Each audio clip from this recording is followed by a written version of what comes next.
वो वर्ष 1961 था जब तमिलनाडु के तत्कालीन मुख्यमंत्री के कामराज ने तिरुवत्तियूर स्थित एमआरएफ के नए पायलट प्लांट से पहला टायर निकाला। लेकिन 15 वर्ष पहले वर्ष 1946 में केएम मम्मेन मप्पिलाई, जो केएम के नाम से मशहूर हुए, ने तिरुवत्तियूर में ही खिलौना बैलून बनाने से कारोबार की दुनिया में कदम रखा था।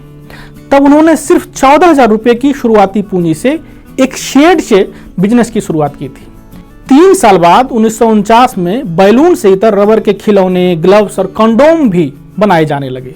उसी वर्ष केएम ने तत्कालीन मद्रास, मौजूदा चेन्नई में अपना पहला ऑफिस खोला। कारोबार के विस्तार के बाद उन्हें सफलता मिलती गई तो मनोबल बढ़ता गया। केएम के भतीजे का टायर बिजनेस था। उनके प्लांट में फटे पुराने टायरों को नया बनाया जाता था। वो विदेशी कंपनियों से रबर मंगाते थे। तब केएम को एहसास हुआ कि वो फटे पुराने टायरों को नया बनाने के लिए जरूरी रबर के मार्केट में किस्मत आजमा सकते हैं। केएम ने 1952 में उस ट्रेड रबर की मैन्युफैक्चरिंग भी शुरू कर दी। बड़ी बात है कि उनका माल विदेशी कंपनियों के रबर से बेहतर था।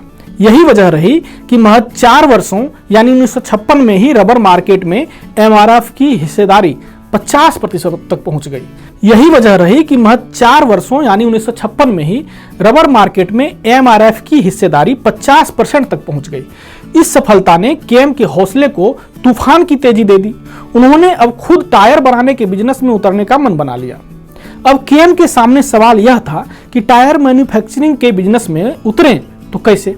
आखिर उन्होंने अमेरिकी tyre company Mansfield tyre and rubber के साथ हाथ मिलाया और वर्ष 1961 में तमिलनाडु के मुख्यमंत्री के कामराज के हाथों टायर कंपनी का उद्घाटन हो गया।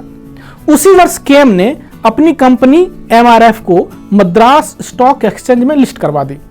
चूंकि मैन्सफील्ड जिस तकनीक से टायर बनाता था वह भारत की सड़कों के माकूल नहीं था, इस कारण एमआरएफ के साथ बने उसके टायरों में फॉल्ट दिख रहे थे। केएम अभी इस बारे में सोच ही रहे थे कि यह अफवाह उड़ने लगी कि भारत की कंपनी में इतनी कुशलता नहीं कि वो दमदार टायर बना ले। इस अफवाह के पीछे वही विदेशी कंपनियों का हाथ था जिन्हें एमआरएफ से डर लगने लगा था। उस वक्त भारत के टायर मार्केट पर गुडईयर, डनलप और फायरस्टोन का कब्जा था। भारत में सरकारी ऑर्डर्स भी डनलप को मिला करते थे। एक तरफ केएम विदेशी कंपनियों के त्रिकोण को भेदने की कोशिश कर रहे थे तो दूसरी तरफ भारत सरकार को भी यह चिंता सता रही थी कि अगर ये 3 विदेशी कंपनियों का कब्जा बरकरार रहा तो वो यूं ही मनमानी करती रहेंगी। इस कारण भारत सरकार ने भी तय किया कि एमआरएफ को अपनी क्षमता साबित करने का मौका दिया जाए। वर्ष 1963 में प्रधानमंत्री जवाहरलाल नेहरू ने अपने हाथों से एमआरएफ की एक फैक्ट्री की नींव रखी और कंपनी को सरकारी ठेके मिलने लगे। केएम के लिए टायर बिजनेस की दुनिया में कदम जमाने के लिए इतना काफी था।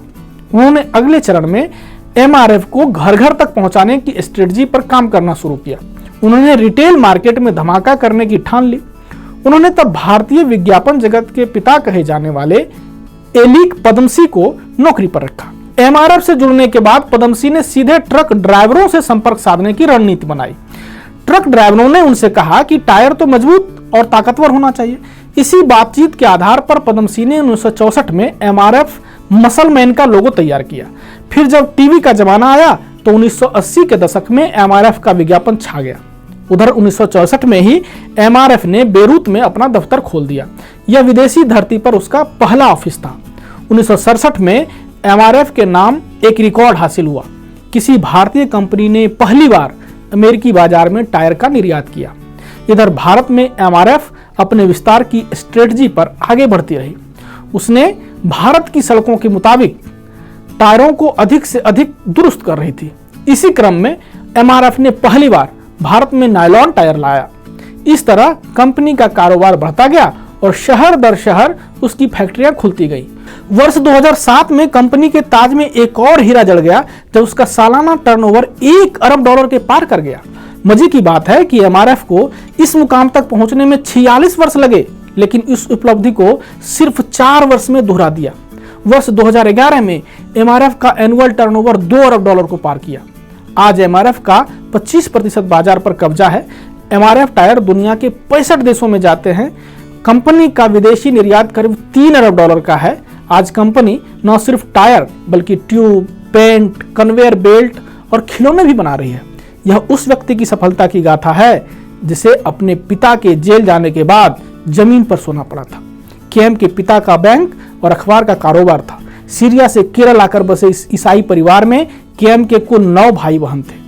तत्कालीन प्रिंसली स्टेट त्रावणकोर ने केएम के पिता की संपत्ति सीज करके उन्हें 2 साल जेल में डाल दिया। तब एक खिलखिलाते परिवार में भूचाल आ गया था। उस वक्त केएम मद्रास क्रिश्चियन कॉलेज के स्टूडेंट थे। तब केएम को कॉलेज के हॉल में जमीन पर सोकर रात गुजारनी पड़ी थी। आज उनकी कंपनी के शेयरों ने जाने कितने लोगों की चांदी कर दी है। केएम ने 1993 में पद्मश्री पुरस्कार से सम्मानित होकर रिकॉर्ड बनाया था। वो दक्षिण भारत के पहले उद्योगपति थे जिन्हें यह देश का उच्च प्रतिष्ठित नागरिक सम्मान मिला था।